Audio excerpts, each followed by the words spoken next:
point.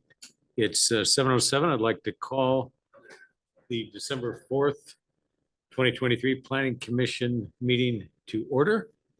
Second. And first is the roll call.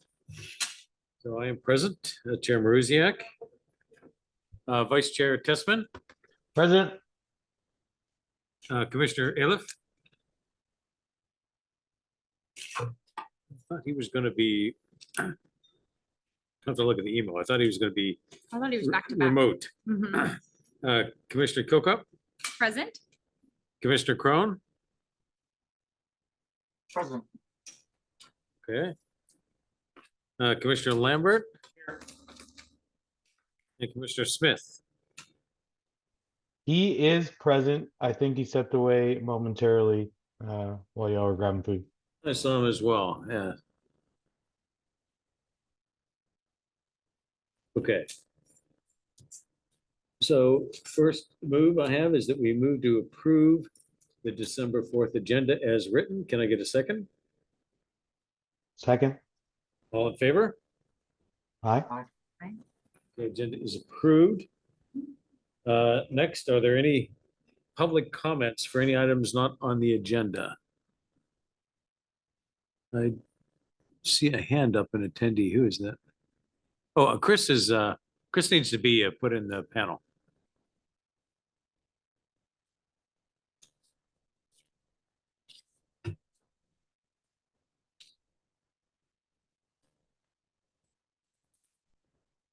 Okay, Commissioner Aliff? I am present. Sorry, I joined while you guys were grabbing food, so I didn't. Excellent. No worries. Although you guys who said can't make it, and yeah, you're missing out. Okay.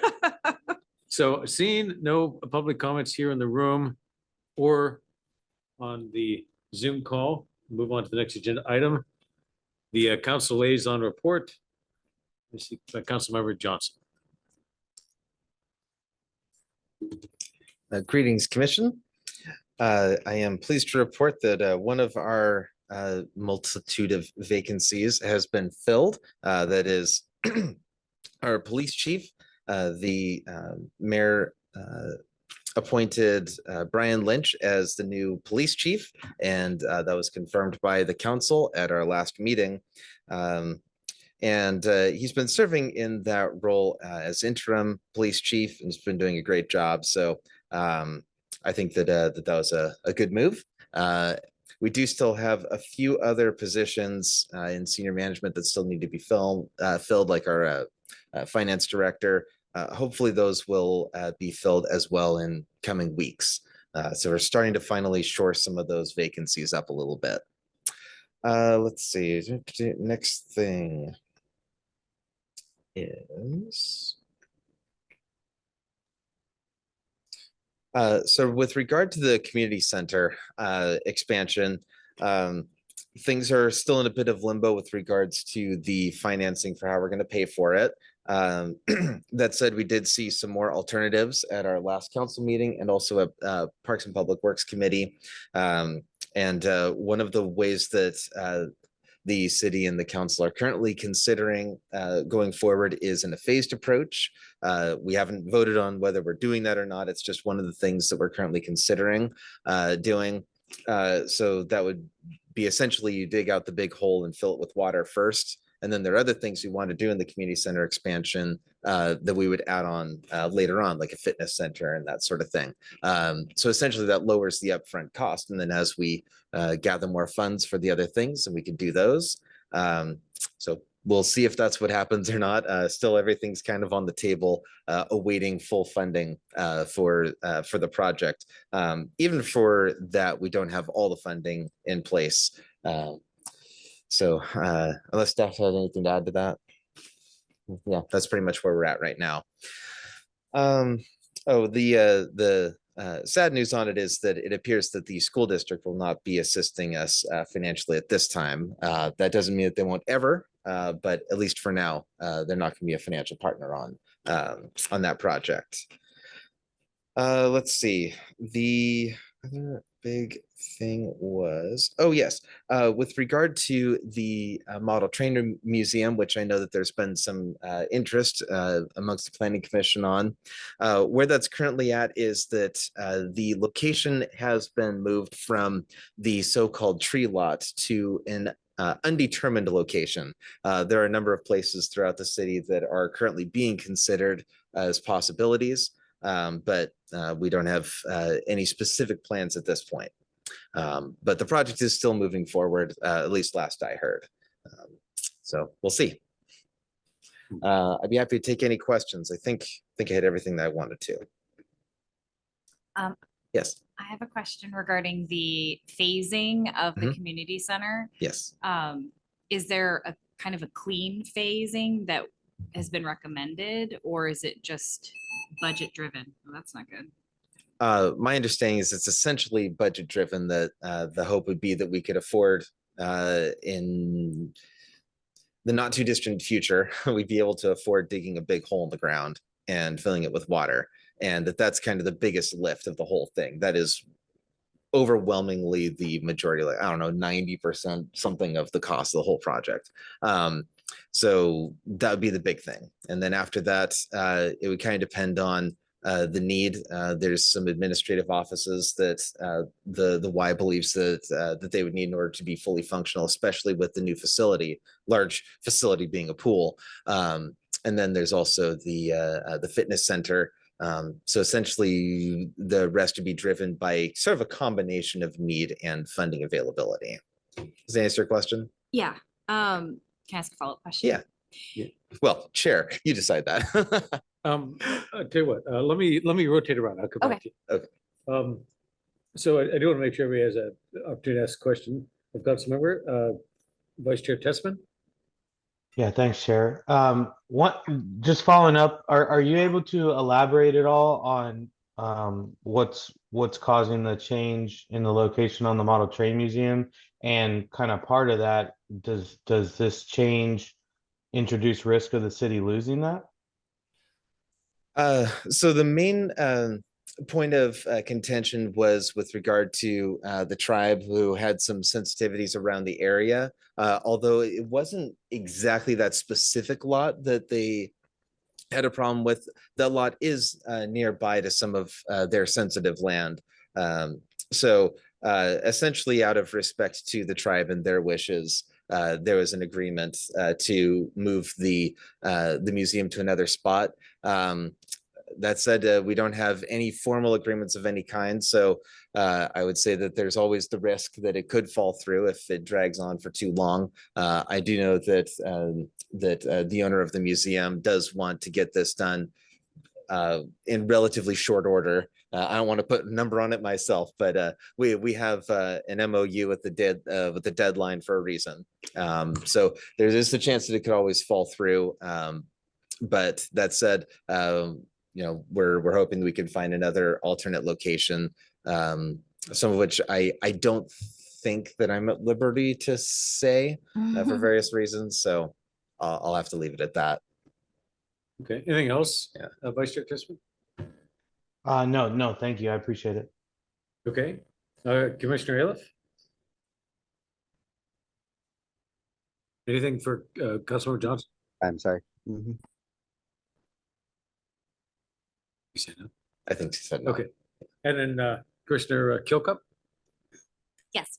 I just want to make sure I understood correctly. The phasing that you were talking about is to dig the hole for the pool, concrete, and fill it with water, or Yes. okay. Yes. Just make sure. That said, I do think a big mud pit. hole could be kind of fun, but there's probably some health code violations or something in there. like a lot, yeah. Yeah. Safety, and so the point was like prioritize the pool. Yes. Yes. Because that's what the community is asking for. Right. And then the participation of the YMCA, has that been decided in terms of how much they'll be contributing budget wise? Because I actually happened to be at the city council meeting where this was discussed. And my understanding was around this time, there was going to be a design and VE study. Yes, so that is still ongoing. Can you remind me what the date is that we're supposed to have that? Yes.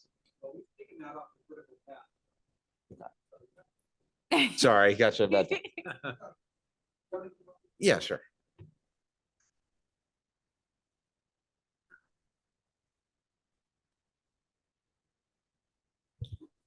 Hi, Hi, I'm Jeff. Ashley. All right. So in light of what happened at council and the fact that the funding is lagging the project to some degree, we've kind of changed our approach somewhat because it's a design build. Mhm, It's moving fast. mhm, We are transitioning into what's called the design development phase of the project, mhm. which means that we actually have a configuration.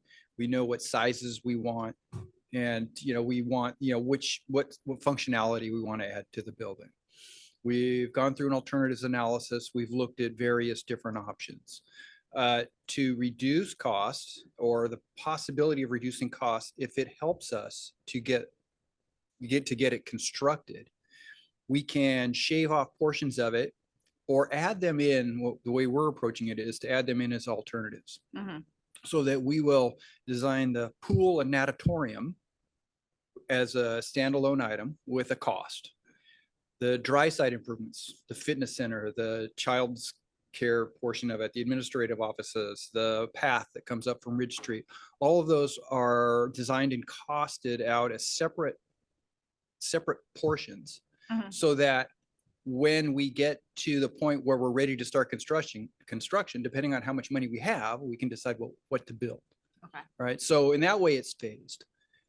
If we decide we only have enough money to do the natatorium, the pool, then we can do that. That additional 2.4 million for all of the other stuff can wait. Of course, there's the time value of money. So it doesn't stay at 2.4 million. It's always going up. And so we're going to be chasing that. So the idea right now is to do a blitz on the funding to see how much money we can get Mhm. in total, so that when we are ready to go, we will have all the funding, or at least enough funding to bridge that gap. Now, to answer your question, what is the next milestone? The next milestone is in March. When we will submit for permits. That is, we took the guaranteed maximum price off the critical path. We're moving that. We're going to let that float. We have maybe till May before we develop the guaranteed maximum price. The reason being is that guaranteed maximum price reflects the uncertainty that's in it, right? So because we're not sure if we're going to be able to construct it now, that guaranteed maximum price is going to be way high, because it's trying to guess when we might construct it. So if we're not going to construct it till 2025, they're going to guess at what it's going to cost to build it in 2025 to give us a guaranteed maximum price. Mhm. So if we can let that float, work on getting our permit submittals in by March, then we can beat this deadline for there's energy code changes which are coming in March. So if we let that pass and we have to design to the new energy code requirements, it's going to cost us an extra at least $1 million, probably $1.5 million Mhm. additional. So, and that Definitely getting in for vesting. Yep. Before the March. by March, that's the next thing on our. Requirement change. The reason why I had the question was just in regards to like the mobilization in GCs for phasing, and like, does that actually make sense? Sometimes it's nice to put it out there as an option, but it isn't very realistic when that carry cost is so large to piecemeal it. But what you're saying makes sense. So you're looking at it like a typical alternative package. Basically, yes, that's Mhm. right. Yeah, we're kind of taking that approach. Okay. Yeah, just to buy ourselves some more time. Totally. Yeah. Good. Thank you. Thank you. And for those of you following at home, a natatorium is a building with a pool in it, apparently. Sounds so much more sinister. Yeah. And then I do believe that the Y is anticipating to be able to contribute about 2 million. Is that correct? 2.2. Okay. And that I don't believe that will actually be available for a couple of years, is my understanding. 2025. Yeah.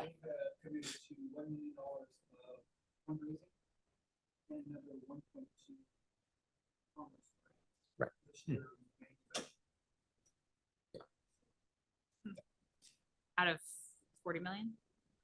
We're looking at, it depends on which version we're looking at here. So the last thing I saw was the natatorium alone was going to be somewhere around 21, 22, right? Well, if we go with the first regeneration, which council sounded like they wanted, Mhm. that would be about 24 million. Okay. Yeah, okay, so in that version, yeah, so then 24 for that one, and then for the other parts, it escalates up to somewhere around 27 was the last that I saw.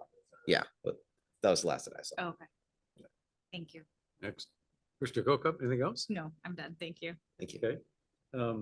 Commissioner Crone, No questions. Thank you. Mr. Lambert?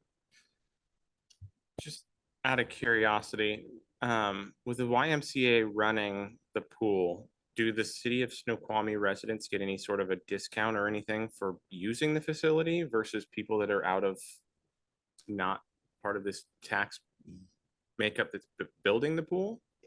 My understanding was that the answer is yes. That's the last that I heard. Yeah, that it was it 10, 15%? 15%.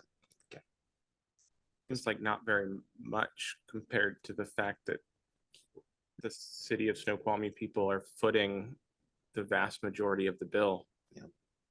It's one of the things the council will have to consider is, is that very issue of, do Snoqualmie residents really want to pay that increased amount for the membership since they'd be adding the pool? Are the rates, I don't want to use the word fair, but just is that something that, as you said, that our residents really want to do? And that's going to be kind of, one of those questions for the individual council member to kind of ponder.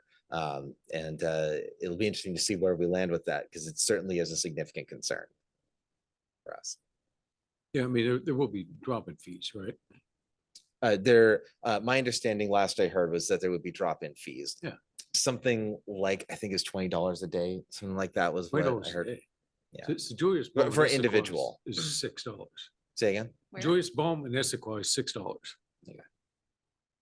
So- Don't quote me on the number. I think that's what I heard, but I could be wrong. Okay. Anything else, Commissioner Lambert? No. Commissioner Smith? Just a quick question on a totally unrelated topic to this. As I spend a lot of time on the Parkway in the afternoons, on Tuesdays and Thursdays, driving down 18 to Kent. Excuse me. And I've noticed since that, as part of the construction, since that temporary barrier between the traffic merging on I-90 west from 18 or from 18, as well as those turning off of the Parkway onto I-90 west from the Ridge, I have noticed some creative daredevils as I'm in line that are in the right lane to go onto I-90 west and then quickly cut across what used to be the divider to get back onto 18. And I've seen some close encounters with cars that were turning left from from 18 underneath the overpass to get onto I-90, and it looks scary. I don't know if I know it's about outside of our jurisdiction, but I'm not sure if there's any conversations that have been had with I guess King County or others or WashDOT of how to manage that. But there's an accident just waiting to happen there, and it won't be pretty.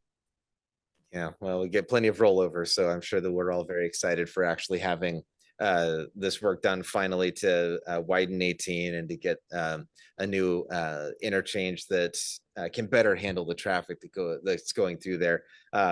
During the construction phase, things can always get a little bit dicey. As they're moving lanes around and stuff. There's a weird lane change they did in Bellevue on I-90 that throws me off every time I go through there. So I haven't actually seen that personally. I'll again default to staff, see if you have anything to say about it. Yeah. So.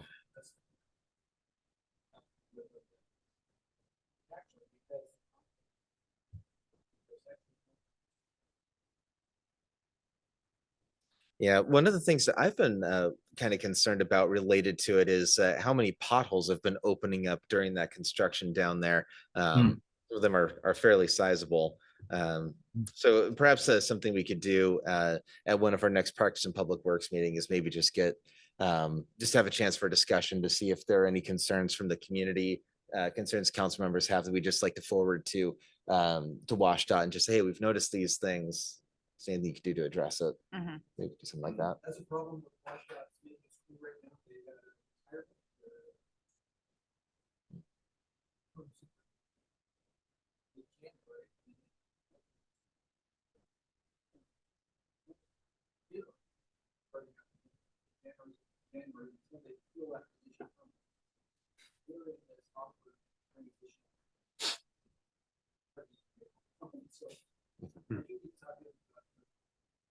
I'll bring this up. Thank you. Good. So I did have anything else, Commissioner Smith? That's all for now. Thank you. I did have one thing on the model train Mhm. museum. Now the Snoqualmie Valley Record, so consider the source. It mentioned that there was a person who opened up a nonprofit and was going to, get the funds to make this whole thing happen. Is he still on board? Is that person still on board to push this through once we decide on a location? I'm sure though it's probably talking about Peter, the owner. Yeah, I believe that they're all still on board as far as I know, last I heard. Okay. Okay. Yeah. And in one of our council meetings, we had a roundtable where we got to ask him some questions and stuff. And the owner, Peter, he just said, yeah, I mean, it's kind of on me to raise the money. It'll either happen or it won't, and largely based on that. And he showed us his model for how he was going to do the fundraising, and it's kind of ball in his court to do it. Okay. Okay. I have no idea what the progress is on fundraising. No, Interesting. no clue. Okay. All right. Great, thank you. Okay, at this point, I'd like to move that we approve the minutes dated November 20th, 2023. Can I get a second? Second. All in favor? Aye. Aye. Hi. So minutes of November 20th are approved. Chair, real quick, there's one other thing that the Community Development Committee wanted to pass along, and that was their unending thanks for the hard work that the commission did on all the different elements for the comprehensive plan, especially last meeting just before this one.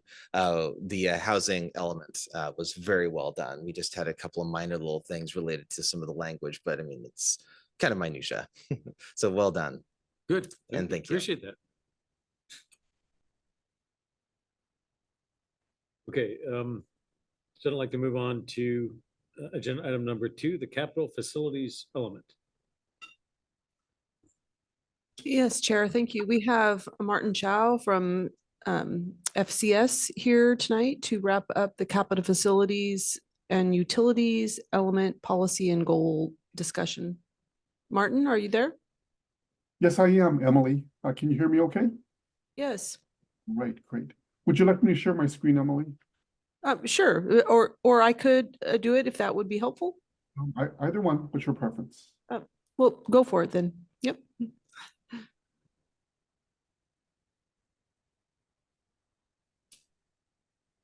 Right, commissioners, are you able to see, oops, excuse me, are you able to see my computer screen here? Yep. Right. Yes. All right, well, thank you for having me back, commissioners. For the record, Martin Shaw, Senior Project Manager with FCS Group. Thank you for having me back on presenting on the capital facilities element. This is a follow-up to the November 20th Planning Commission meeting where we reviewed the proposed policies for this element. During that meeting, as you recall, you had suggested several edits. And I'm here back tonight to present to you the revisions. These slides are in your agenda packets. So starting on slide 7, here are the proposed edits, and let me know if you're able to see this okay. So the first one, first edit that you had requested was on this regional coordination policy. The original element read, participate in interjurisdictional efforts, to cite essential capital facilities and pursue agreements among jurisdictions to mitigate against disproportionate burden that may fall on jurisdictions which may become the site of a facility. During your discussion, you requested that we add reference to including the Snoqualmie tribe.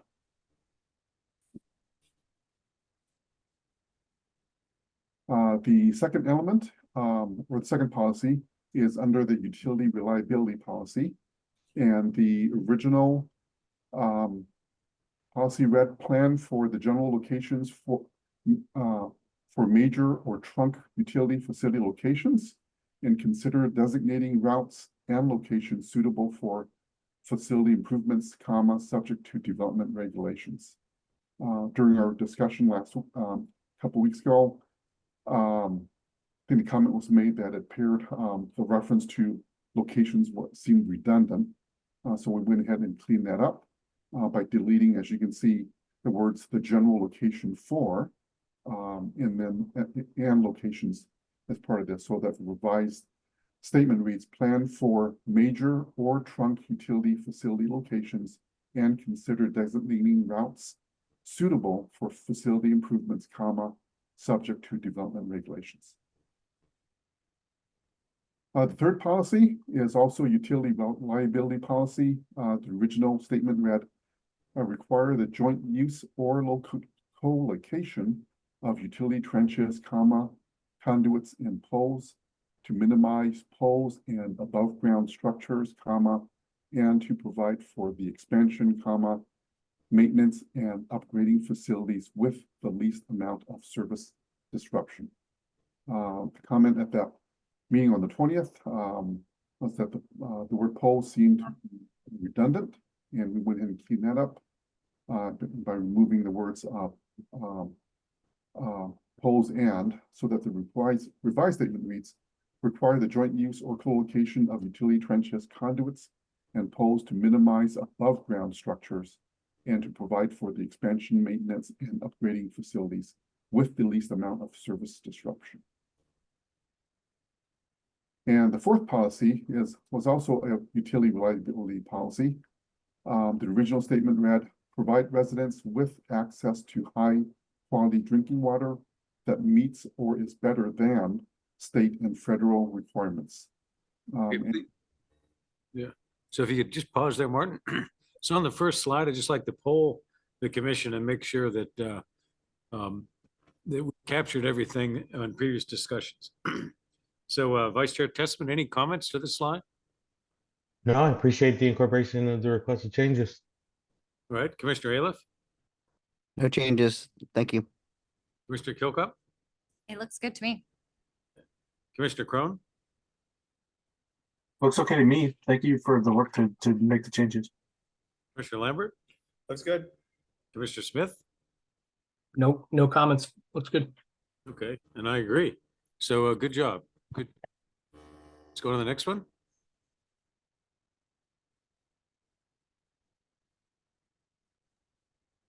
And I think that was the last slide on my part of the agenda, Commissioner. So. Oh, okay. Yep.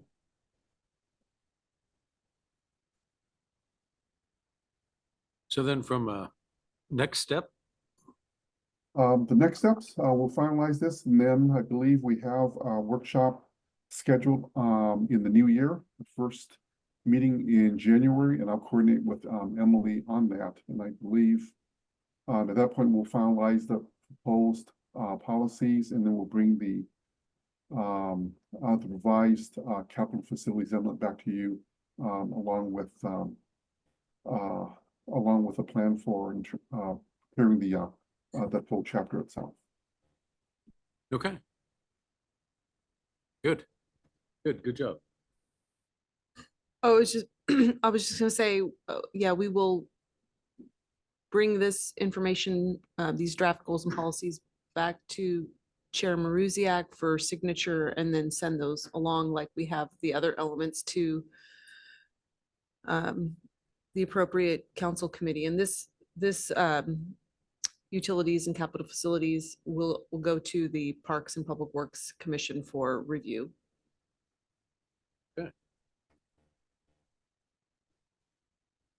Okay, then let's move on to the next agenda item, the environment element.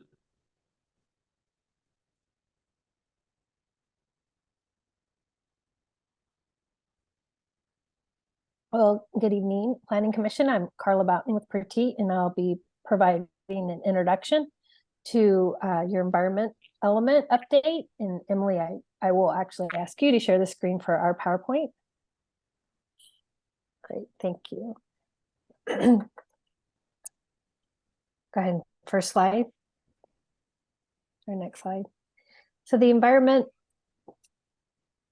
element is a optional element under the Growth Management Act, so it's not required, but it is a highly valued element for the city, and it actually provides important environmental framework for what is required by the Growth Management Act, which is your critical areas ordinance and the protection of those critical areas as identified in the Growth Management Act. Next slide. So this RCW 3670A0305, that's cited from the Growth Management Act. It does define 5 types of critical areas. So wetlands, aquifer recharge areas, frequently flooded areas, geological hazardous areas, fish and wildlife habitat conservation areas. So we will have, we anticipate, I should have mentioned that at the beginning, I apologize for that. So Petite is under scope to update the environmental element for the city. And as you've been doing, walking through each of the elements, we'll start with this introduction and then goals and policies will follow. So we do anticipate that there will be some policies that will at least touch on each of these critical areas that are defined and identified in the Growth Management Act. And then we also anticipate that the other topics to be covered would be climate change, air quality, and urban forestry. So the next series of slides, which I know is in your packet, does just cover at the high level what the Growth Management Act considers for the critical areas. And I think these are helpful in providing you context for the goals and policies that then you'll be starting to see in January. And then again, you can also always have local goals and policies that are of local interest. Excuse me. So critical area, one of the most important things in the Growth Management Act when it comes to critical areas is that they must be designated and mapped, and they must be protected. Their functions and values must be protected by using best available science, or BAS is the acronym the planner types use. And it's also important to note that salmonids are identified in the Growth Management Act as needing to have special consideration for conservation and protection measures. So I like to include that just as a note, because salmon will be called out specifically as one of your policies. Next slide. The critical areas also falls under environmental protection, which has a number of other federal and state regulations. Again, your goals and policies are going to speak specifically for the protection measures the city provides, which again is under the critical area ordinance. But I just put these in here because there will be some cross-referencing, most likely to some of these other federal and state protection measures that while maybe isn't under the city's jurisdiction, will be under the protection of the critical area, like for under a development project review. And then finally is the last point. Oh, sorry. Well, just one more comment about that. Federal and state governments, as well as local, have a responsibility to ensure that the tribal treaty rights are upheld, which it also includes the fish habitat. Okay, so next slide. So again, this slide is just introducing the idea of a wetland. It's a fragile ecosystem. It has important functions that include erosion, helps with the reduction of erosion, siltation, flooding, ground and surface water pollution, but it also provides water quality measures as well as habitat for wildlife, plant, and fisheries. And so again, the Growth Management Act does provide a definition of a wetland is, and then again, the critical area ordinance will provide those specific regulations. Next slide.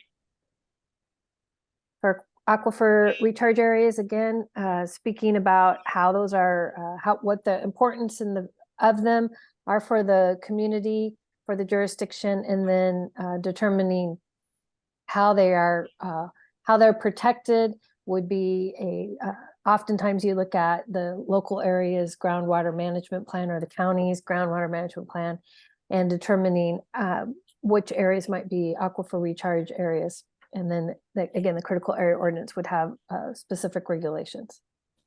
Next slide is frequently flooded. And this does have an intersection with FEMA, the Federal Emergency Management Agency. And a lot of the information that gets incorporated into a critical area ordinance, it comes from the FEMA classifications in the FEMA ordinance, the flood management ordinance that the city already has. Next slide is relating to urban forestry. And this provides open space and serves as wildlife corridors. And tree cover is an important strategy for climate planning. And the current environmental element in the comprehensive plan has a tree canopy map, and that's based on and there's an update based on the urban forestry strategic plan. So we tend to work with staff on updating the tree canopy map as part of your environmental element update. Next slide. So another critical area is the geological hazardous areas, and these are areas susceptible to erosion, sliding, earthquake, or other geological events. They compose a health and safety to citizens, fish, wildlife, and depending on how severe they are, they may be incompatible for any type of development. Often more moderate geological hazardous areas can be mitigated through engineering or design or special setbacks. And so often you see critical area ordinances require special studies in reference to projects that might have a mapped potential geological hazardous area. Next slide. Our fish and wildlife habitat conservation areas, primarily those are going to be your streams and buffers for your streams. Again, as I mentioned before, wetlands can often provide a fish and wildlife habitat area, but under the wetland protection provisions. So fish and wildlife habitat conservation areas will be identified and mapped.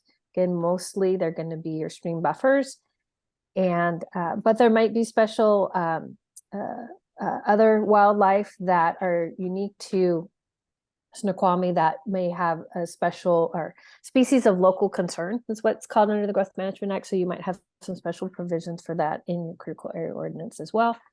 So we'll take a look at that, work with staff, and determine if there's any special policies that need to be identified to fall under that.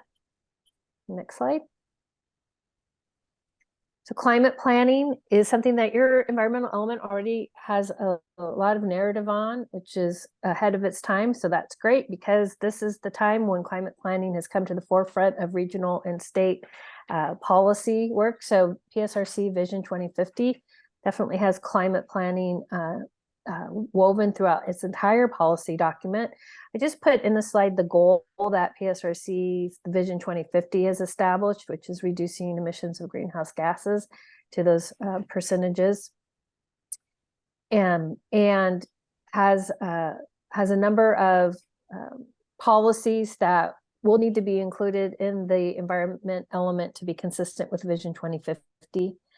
And then there is a new climate element requirement that was passed this year by the state legislature in the Growth Management Act. It does require Snoqualmie to prepare what they call two sub-elements. It will be greenhouse gas emission reduction and then resiliency. Those two are mandatory for the city, but they are not due till 2029. And your planning director might speak a little bit more on the timing. There is $30 million of funding that's made available to all jurisdictions to help with the climate planning. And so it can happen sooner or it can happen later, but it does have to happen by 2029. Excuse me. Good. Next slide. Oh. What comprises of our current levels mean, in 1990, and they say they have a level that we're going to be 50% below. What constitutes that? Is it the traffic? I mean, what, how do they Yeah. measure? It is Well, primarily, part of that PSRC is doing a green, or basically determining what are the different factors that are contributing to it. But that is one of the things too that each jurisdiction will take a look at and determine if they want to study what are the sources of the greenhouse gas emissions. This is the region-wide goal, so it's not just for the city, but okay, I don't want to go down a rabbit hole, but I'd Yeah. like to oh, understand. it's everything like vehicle miles traveled, and it's going to be a bit. But the work is starting now. Some of the larger jurisdictions have already done the work. So luckily, as they kind of test the waters and figure out the path forward, it'll be helpful for the smaller jurisdictions to determine what the proper protocol and methodology is for determining how those greenhouse gases are emitted, and how you plan for that in a jurisdiction when it's a region wide. Okay. Oh, wait. It's a good question. All right, next slide. So I just popped in the 2 comments that have been received by the city in the open house and the survey. So there was a lot of comments in other elements. There's a lot of comments under transportation, but I went ahead and included the 2 that came in just for your reference. And then go ahead and go to the last slide.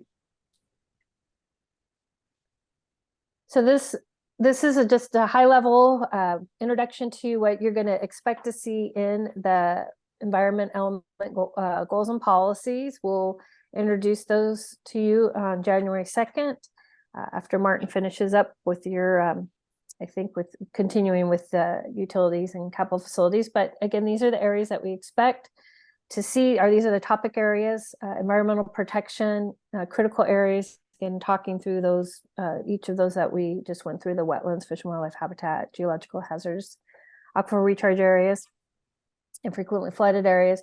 There will most likely be a couple of policies under your shorelines, just to establish the comprehensive plan policy framework for the Shoreline Master Program. Again, some climate planning to be consistent with Vision 2050, and then urban forestry. So thank you for allowing me to give you the introduction to what's coming up in a couple weeks. Okay. I just wanted to point out that when it comes to a city like Snoqualmie, I don't know how common that is, but we are 10 times bigger than we were in 1990. And I suspect a lot of the rural cities had, and actually a lot around King County had growth like that. So I'm just concerned when I see generic goal numbers less than, very, very lower population. So it'd be good if we quantify that so we don't get in agreeing to something that just doesn't make any sense. Yeah, I appreciate that comment. I'll, my preparation and my work for the goals and policies, I'll definitely dig into Vision 2050 a little bit more to determine how they're going to measure that, and how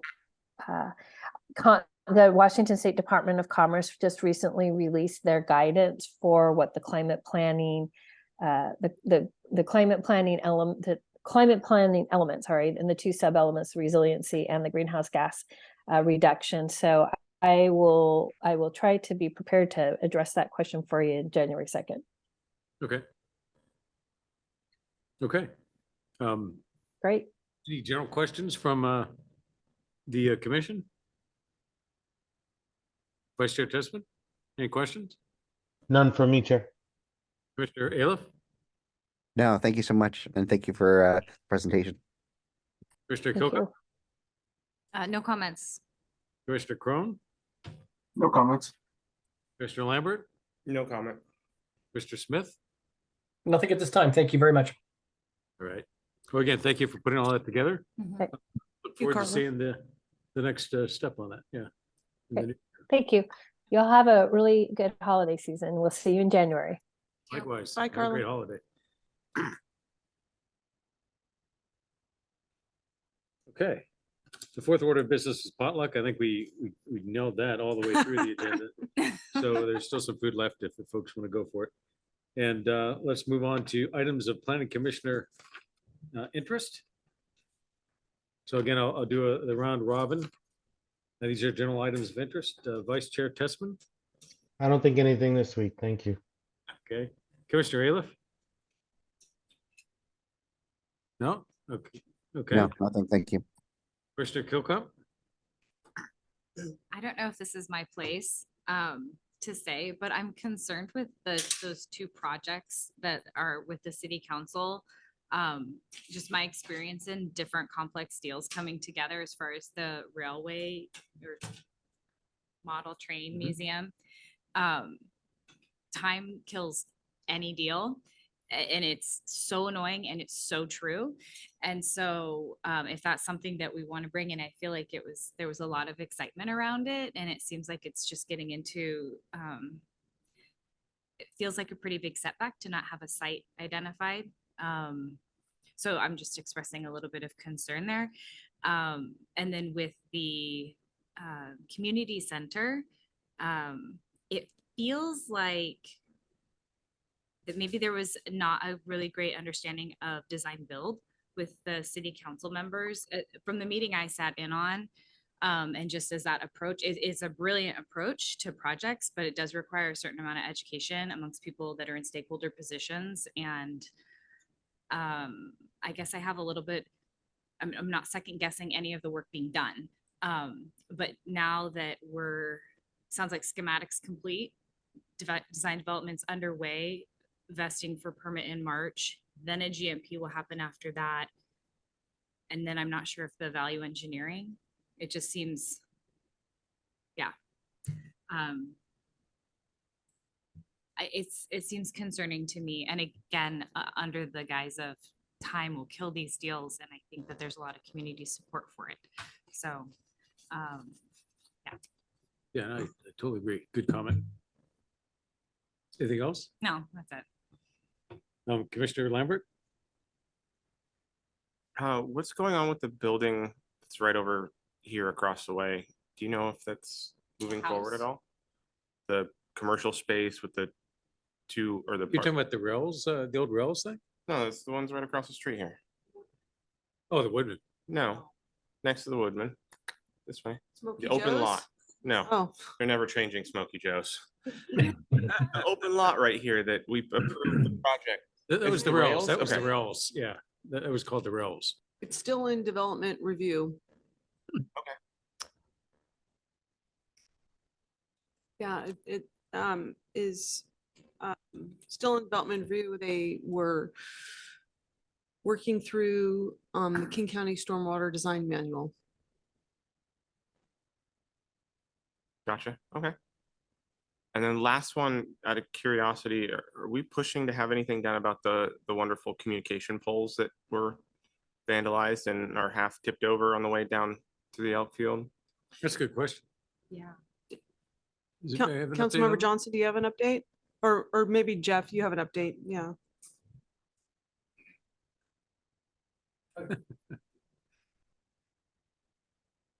Yes. So, all right. So as you know, for months, those things have been inactive, right? And you see the wires just hanging down off of them. And we've had problems with people actually going and cutting those wires. They arrested a father-son team in there this morning who were Is cutting. that what that was? Yeah. Yeah. It was just these two knuckleheads in there cutting wire, and they'd parked back in the trees, and they were set up a little camp, and they were cutting up wire. Anyway, so we got a hold of the Lumen who owns that, and we asked them to come in and take care of that weeks ago, and they hadn't. And they did have one pole that was leaning out over the road, and they showed up with a bucket truck and just leaned it back the other way. So the police chief called this morning and laid down the law on them, said, hey, you guys got to get in here and get this stuff out of here. So as I understand it, that's what they're doing now. They are actually in there removing those poles and the wire, and they're taking those out of there. They were there this morning. I saw cutting them this down. I saw the police at 5:30, like fanning in the woods, and the school was all a Yeah, buzz of like, oh my God, what's going on? it So, was just those guys. Yeah. Okay. Those two guys. Were they like trying to mine the copper? Yeah. Yeah. wow. Even good copper to go after. Okay. I- That's a good question. you don't Good, Commissioner Lambert, anything else? No. Okay, I think Commissioner Corona skipped you. Anything from your end? Nothing from me, just sad to have missed the potatoes tonight. Yeah, you missed some good Oh. Miss food. out. Have to do another one. Yes. Okay, and now I'm just like to echo the comment on the pool. I made a general comment. I'll just make it for the record. I grew up in Western Pennsylvania. I mean, we're talking serious Rust Belt. We had better access to indoor pools than we have here. And it wasn't a luxury to learn to swim. And I don't know why we think it's a luxury here. And so many people drown just floating on the Snoqualmie River. That should not be killing our kids and stuff. So the fact that we are struggling to get this pool going from, I don't know if it's public support or what, I totally echo that. I mean, it should not be considered a luxury item. We should do that, and we should make sure our folks have access to it. I have attended, I've done lap swimming at both Skyview and Joyous Balm in Issaquah, which is pretty impressive. And I've never swam a lap by myself. It's that crowded. And at 8 o'clock on Saturday, they kick you out, and it is packed with kids to learn the lessons. And same way Joyous Balm. I mean, so yeah, the demand is there. And I almost think we have an obligation to go do it. So yeah, that's my comment about that. Thank you. So the big holdup has always been from the start that we don't have the money. That's just the bottom line. So we're kind of kicking the can down the road, hoping that we do get it, and we keep trying, looking for help from the state, county, federal, etc. And the dollars just still are not there. And the issue for me as a council member is if the issue is brought before me and I'm expected to vote on us, spending, let's just put a number on it, let's say it was $27 million and we have 15, I'm going to be a no on that. That doesn't add up. Those numbers don't balance. So from my perspective on the council, that's kind of what I've seen is, I mean, there are other things as well in the design build process. It's not like you wave a magic wand and all of a sudden, there, magically we have a pool that's ready to go if we just had the money. But that's really the biggest issue, I think, overcoming that.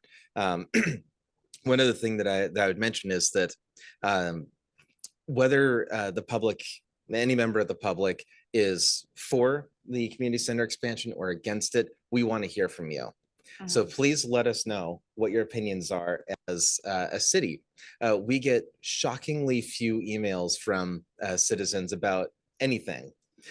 So while I believe that the council perceives that there is at a minimum majority support amongst the community for a community center expansion, I don't believe that the volume is there to demonstrate how big of a majority that would be. Are we talking 52%? Are we talking 72%? We don't know.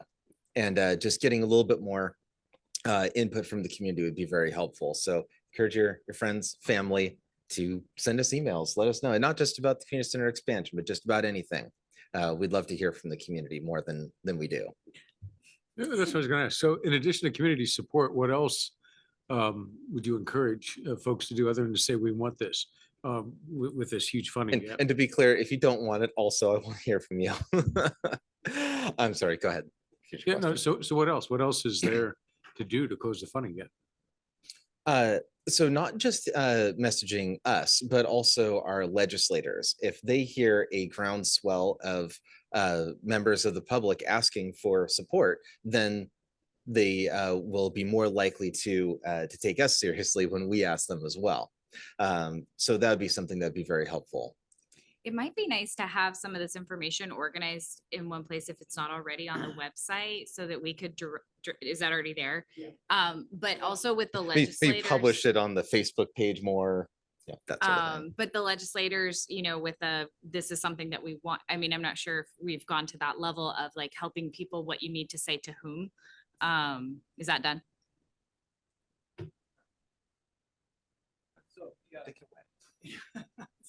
So we met this morning with the YMCA, and one of the things that we heard from council at our last council meeting was that something that what they haven't seen yet is like this groundswell of support for the project. It's the missing ingredient that's going to push this thing over the edge so that we can actually build the thing. So we've done a fair bit of community outreach in the beginning. There was a survey. We had done 3 citizen or community advisory group meetings to try to get input on the facility and what it needs to have and to be before we actually did the programming. So we have a fair bit of community input, but what we haven't done really well is develop community support for it. So meeting this morning with the YMCA and the mayor and others, we talked about what do we need to do? Where are we at right now? How do we engage the community on this to see if there's enough support to push our council members, legislators, partners to join and to, go out, get the funding, pretty much is really what it comes down to. But in order for us to get funding, we also need the community to voice their support for the project, because that's what's going to move it along. So we did meet, and we have a couple of things planned. Initially, we're going to put together a plan, a funding or a community support or community engagement plan. That's what it's, community engagement plan. And we're going to do open houses. And we're targeting different demographic groups. We'll probably do most of the workshops. I think we'll do 3 at the YMCA, 1 kind of in the morning to get the seniors. We'll do 1 in the afternoon because that's when all the teens are there. And then we'll do probably an evening open house, and then a town hall forum type issue. We want to hear both, for or against. The good thing about the open houses is that people can come in, they can get some one-on-one attention from staff who can kind of, provide all the information about what it's going to be. We can collect input from them. And then the town halls, there tends to be an issue where, one person with a loud voice who's against it can hijack the meeting, right? So we don't want to have that happen. We want to have people come in and get input, give input and get information from us. So we have that. We are updating the website. So part of what we discussed is if somebody gets on the website and we're pointing people to the website, there needs to be something there that says, if you support this project, this is what you need to do. Yeah, exactly. Right. So, we're going to develop that message. And we already have updated the project page. And if you look at the city's website and go to the project page, you'll see there's a lot of information on there now. A lot of it's just stuff that we've been generating through the design process. However, we are going to update that and try to get this, groundswell of support if it's there. Right. I think from my perspective, I live right next to the community center, and I've just assumed the project's trucking along. And so to hear the updates, like, where's, it doesn't feel like it's trucking. And then I completely understand the comment of like, if there's a deficit between what we have and what it costs, it doesn't feel like it's responsible to move forward without knowing that that's something the community really wants. It just wasn't clear to me that that's being asked of. One thing I might add to your communications is the PTSA for Cascade View. They would have, just to say, we just want to know if you want it or don't want it. Okay. Go to this page. And I'm sure that they could get that information out there for I'd be parents. interested to hear more about that. I'm unfamiliar Just with the that. parent association. Okay. For the elementary school, that's a stone's throw away. Okay. I would assume that there would be some opinionated families. Sure. And yeah, they're already paying to be part of the PTSA. So Yeah. The other side of this that I didn't talk about was what we're doing to actually acquire more funding. And I think a lot more needs to be done as far as acquiring partners, right? Even people who are just willing to throw in, small amounts, right? Because every bit we get closer to narrow that gap, the more likely it is that we will bridge the gap. So Right. 15 million is accounted for, that's from the general fund, if I remember correctly. And then you said 24 million was the nicer version of the pool that everyone's leaning towards. Yeah. So that's the delta. 15.4 is what we have essentially Okay. in the bank. Mhm. Another 2.2 and maybe a little bit more from the YMCA, Okay, right? We have $1 million grant from Franklin County. that has an That gets expiration us- timeframe, right? Yes, but you can string that along. Okay. We should have no problem with that. That gets to about $19 million. Now, the money that the Skyview Parks District lost or are going to lose because they couldn't pass their bond to build the pool for Skyview. Yeah. There was $4 million grant there. And if they cannot, they get a little bit of a grace period, but if they can't figure out a strategy to move forward with that project, King County is going to claw that money back and it goes back in the grant pool. We can apply for that in 2025. We have enough money currently to fund our project. If we stay on schedule and go full blast, that $19 million will last us clear into probably September of 2025, right? So if we apply for a larger grant, and the closer we are, the more likely it is that we'll get that grant money, then we may get a substantial portion. We could get all or a portion of that $4 million that they clawed back. And we think our chances are pretty good there. We think there's other potential partners that we just have not tried yet. So it's up to the mayor and council and others to kind of go out and get that money. But we think that there's probably quite a bit more money that we can get if we put a concerted effort into it. So that in tandem with the local support, generating support, we think will probably get us to a completed community center.